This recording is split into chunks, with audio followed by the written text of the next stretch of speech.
Michael, today's an interesting show as we're going to recap the Game Awards of 2024. And there was a lot dropping in a matter of 3 hours. They went by relatively quick. Right off the hop, Michael, overall thoughts, pacing-wise, how did it feel? Was it a good show for you? Not a good show? What do you think? I thought it was pretty good. I think, I get it, 10th Game Awards, right? You maybe got a little bit too into the weeds there, right? I love me some Snoop Dogg. He didn't need to be there. I'm going to be honest, right? That performance was a little bit overblown. I'd say the musicals really kind of took it out for me, right? Again, thought the Arcane musical was great, but I've seen so much Arcane, right? I didn't need it, especially because it didn't win an award, too. Felt that was kind of odd. So you take out the musical performances for me, I thought it would have been a great show, but I get it. We're celebrating the 10th anniversary. You got to flex the star power if you're Jeff Keighley, but I could have done without both those. I thought it was a good show. There's some pacing issues towards the back half, I think, for me at the end of the day. But I think it's more on the titles that they were showing that I just am not interested in whatsoever, right? But yeah, overall though, I get you got to have Snoop Dogg, dude. It is the 10th, right? Exactly.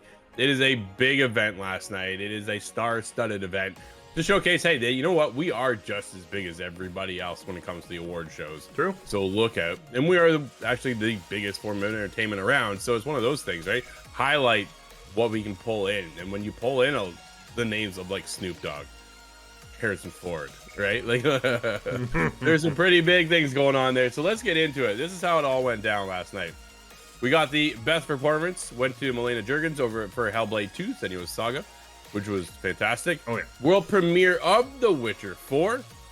FromSoft reveals Elden Ring Night Reign. Final Fantasy Rebirth coming to PC in 2025. A game called Catly was there. Interesting. Best action game went to Black Myth Wukong. An untitled game from the creators of Ico. Okay. A Civ 7 musical. The Outer Worlds 2 was highlighted as well. Joseph Fares comes out, reveals for everybody Split Fiction. That's dropping in March 2025.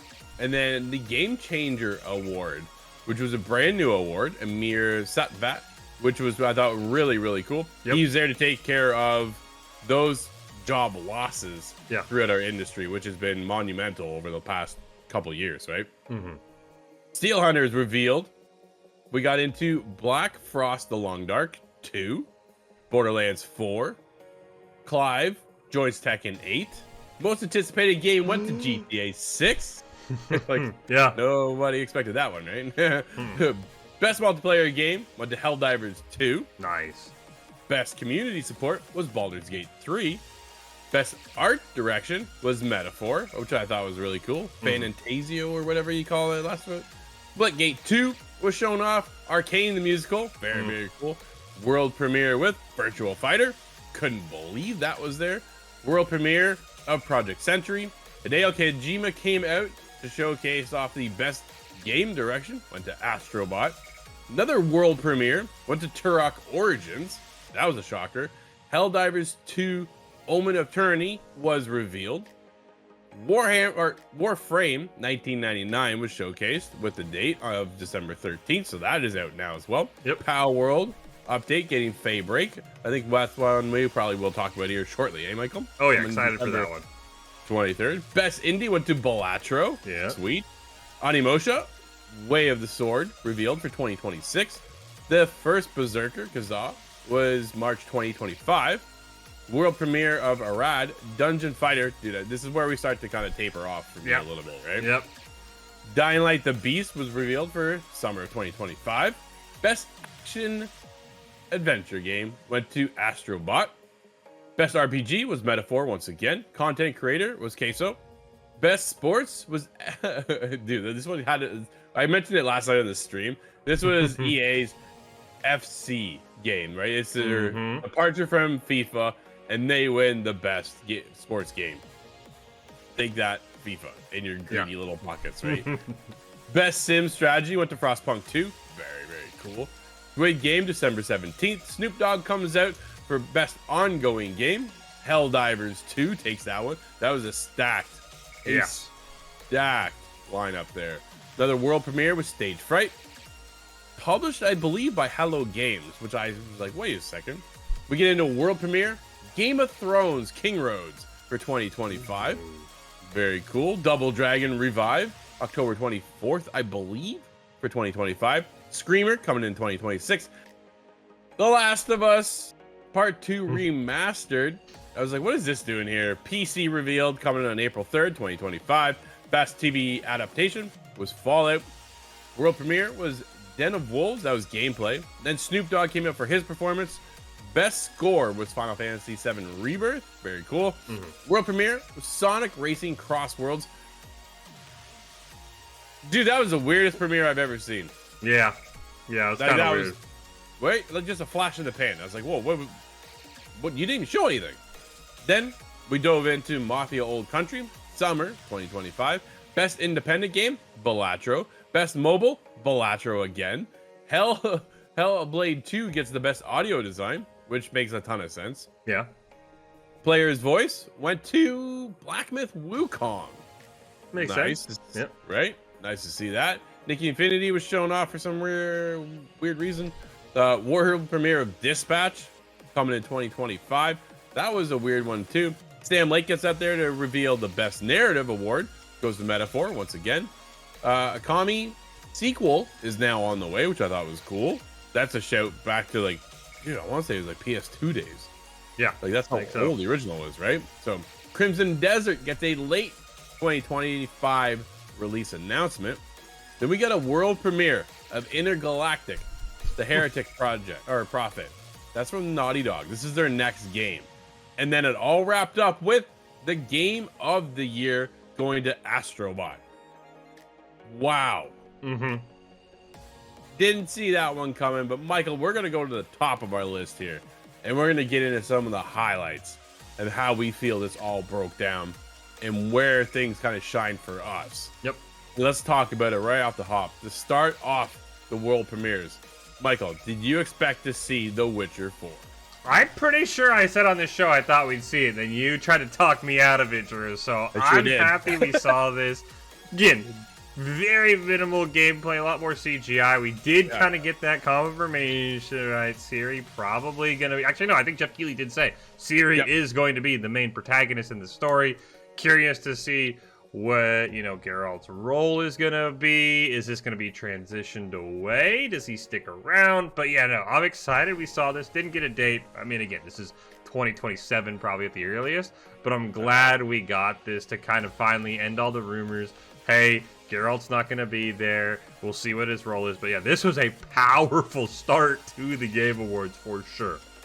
It definitely set the bar moving forward for me, right? Like when you opened up with The Witcher 4, and I know it was just cinematic, but all of a sudden you see the scar and you see the long hair. I'm like, yo, that's Ciri, right? And I confirmed with you guys on the stream, like, yo, I'm pretty sure it's Ciri, right? And like, yeah. I'm like, okay, cool.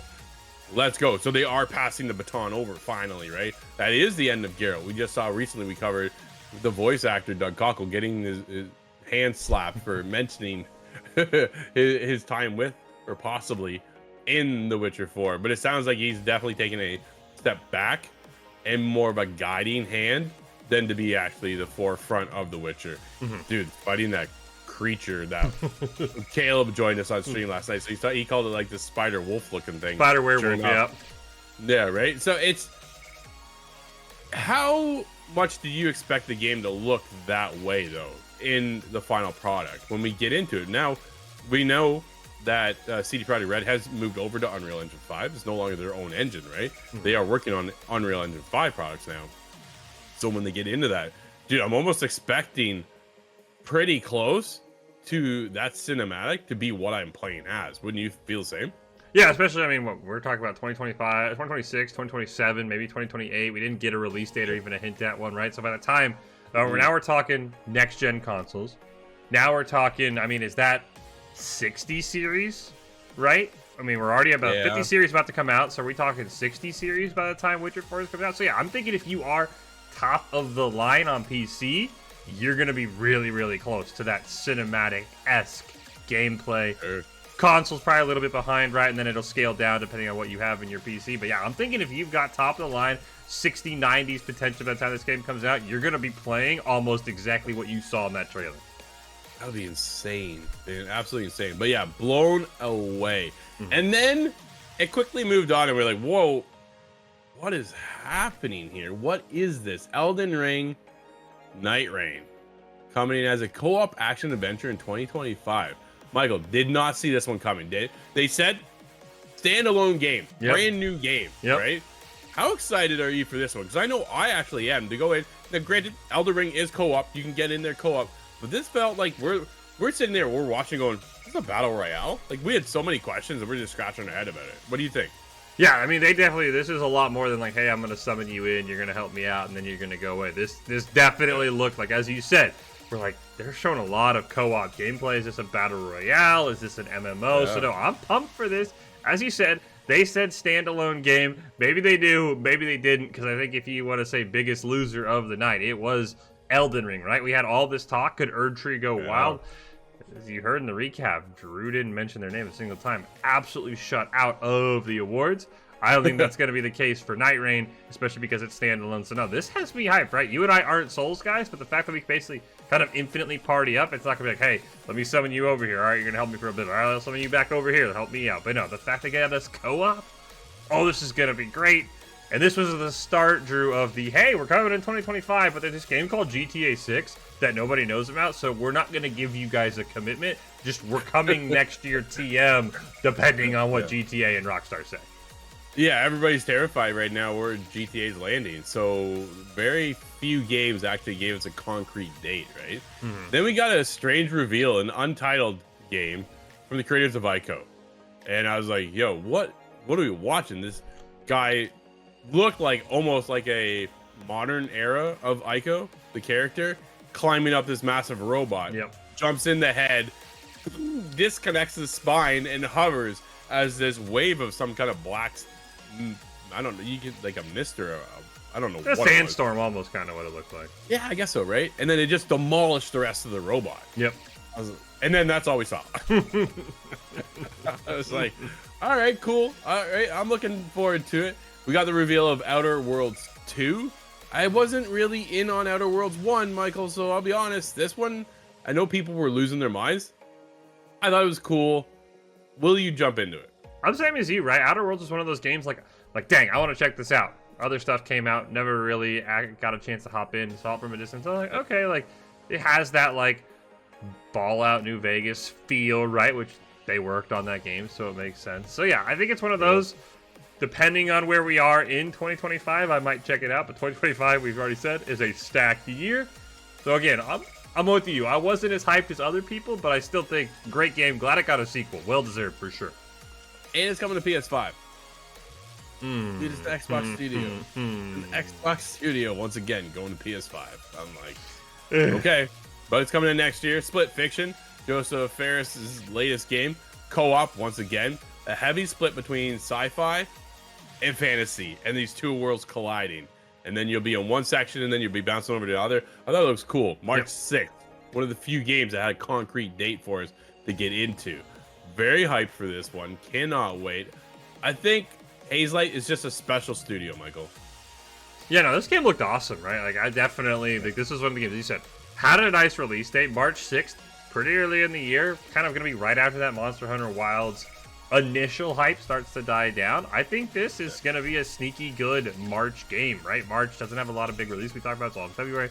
I'm pumped for this. This after The Witcher, this was kind of the very next one where I was like, all right, I'm really pumped for this one, especially because we have a release date, so I can plan around when it's going to come out. Yeah, no, for sure. And then Black Frost, The Long Dark 2. It's a sequel. Early access coming in 2026. If you haven't played The Long Dark, it is a survival game, and it's been years. Yeah, like I want to say 6 years is the first one. So yeah, that was cool. Virtual Fighter came out of nowhere as a reveal trailer. I was like, wow, we didn't know what was happening here. Like, that was, next thing you know, it was over in a blink of an eye. But we're like, what are we watching right now? We're naming off other games, and all of a sudden, virtual, wow. Cool to see that come back. I feel like there's a bit of a resurgence right now on the fighting game genre a little bit. After Mortal Kombat feels like someone has just died off for me completely. Yeah. And then Project Century. Michael, where are you at with this one? Set in 1915. Yeah, this one, I mean, we were almost convinced this was another Yakuza, right? We're like, oh, this has got to be Yakuza, this is Yakuza. And then all of a sudden, Project Century, right? Okay. Definitely had the Yakuza vibe, so I want to see more, right? I kind of want to see what our title is, kind of give me a hint at what it is. Thought the gameplay was interesting, right? A lot of combat, a lot of blood and gore going on in that, like, limited trailer. So it was interesting, right? But one of those where it's like, it's almost like this, you're going to play this and it's almost like it's Yakuza, but we have Yakuza at home kind of thing. Yeah, no, it looked interesting to say the least, right? Another one that really shocked us out of nowhere, world premiere, was Turok Origins. I'm like, what is happening here? Couldn't believe it. We actually thought it was Arc 2 at the beginning. I'm like, wait a second. I'm like, that doesn't look like Vin Diesel, because Vin Diesel's starring in Arc 2. So like, wait, what's going on? And all of a sudden this guy's suit goes and like morphs into something else. Like, this is incredible. Turok Origins. I was like, wow, back again. Can't believe it. Michael, then they have a big update for you, my friend. How excited are you for this one, for Power World Daybreak? I'm pretty excited, right? I didn't think we were going to see Power World at all, right? It kind of got snubbed on nominees because technically it's early access, but we were allowing, again, long kind of thing there where I'm like, all right, okay, they're not going to get in there because of the lawsuit, right? I understand. Keeley doesn't want to get involved. And they show this. Pretty excited, right? I'm definitely that big update. This isn't even the Terraria one that I think is coming out in 2025. So definitely excited. Release date's kind of weird, right? Like the day before Christmas. Thought that was kind of odd, but no, I'm definitely hyped. Already been talking to my friends last night. I was like, yo, December 23rd, we're going back in, right? Because we played the game a lot when it came out, and we're like, all right, we're waiting for that next fresh update so we can jump back in, right? We don't want to jump in our world.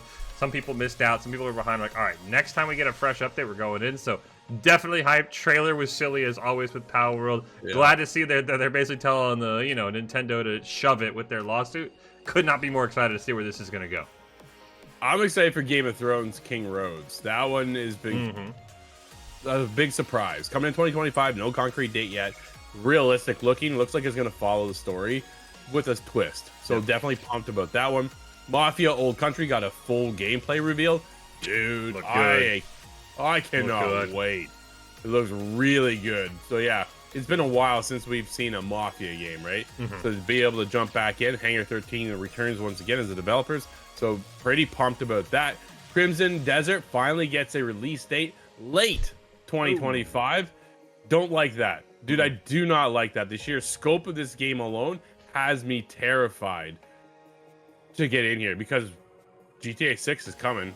We just don't know when, right? That's the biggest thing. It needs to be like December, right? Like late needs to be December. If we get GTA in August, you have a little bit of a gap at least, right? Like it's got to be a few months after.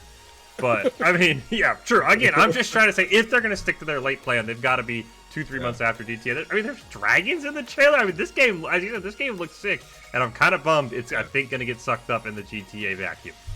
Yeah, I think they've got to be worried themselves that they're going to get just tossed to the side, right, when GTA 6 drops. And then to wrap up the big reveal, we finally get to see what Naughty Dog is up to with Intergalactic, the Heretic Prophet. Dude, I'm like, this looks like a space bounty hunter game, and it's made by Naughty Dog. Yo, I can't wait to see what we're doing here. How much are we able to get in there, customize our ship? Is that even an option? Naughty Dog, very focused on story, right? I wonder how much they're going to branch away from this. We are heading to space for the first time in a long time, I would say. Like, you can go back to Jack and Daxter if you want to. Talk about, like, their overall feel of the game. But where is your hype level for this one, Michael? No release date either. Yeah, I mean, this would definitely seem like another game, probably 26, 27. No, I thought this game was interesting, right? The trailer had me sucked in. Again, I'm talking about it all the time in this show. You got to give me something, right? CGI trailers can only do so much for me, and that's what this was, which is, again, very fair, right? Who knows how far along they are, but for what it has, again, it had me kind of sucked in, right? Almost that, like, sort of hinted at almost like a different spin on that Star Wars Outlaw Bounty Hunter story, right? Where it's like, hey, here's your target.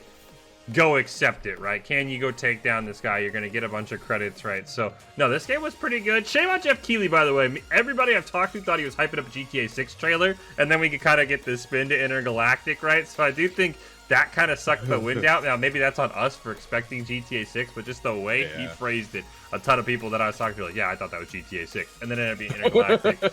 A little bit of a letdown, but no, I think this game is excited. I can't wait to see more, right? Again, when there's CGI, I can only get so hyped. And Drew, and quickly, we're almost done, Drew. Who's your winners and losers from last night? You know, the standard winners, losers from the award shows. Oh, that's a tough one, dude. I think the winner for me is Intergalactic. Yep. I think that's a good one. And Mafia of the Old Country. Dude, all over that. Losers, Den of Wolves. Unfortunately, I think that's a loss. What about you? Yeah, I mean, I agree with you there. Power World, probably a little bit of a winner for me. Elden Ring 2, right? Giving us co-op. Yeah. Definitely pumped about that one. I would say the loser, though, also Elden Ring, right? Didn't get a single award, a major award. I think they won one in the pre-show for Erdtree. The fact they didn't get one after all the hype, all the hoopla, all the internet arguing, that one was kind of mind-blowing to me, Drew. No, absolutely. The fact that they got nothing, shunned more or less throughout the award ceremony, was pretty shocking. Absolutely.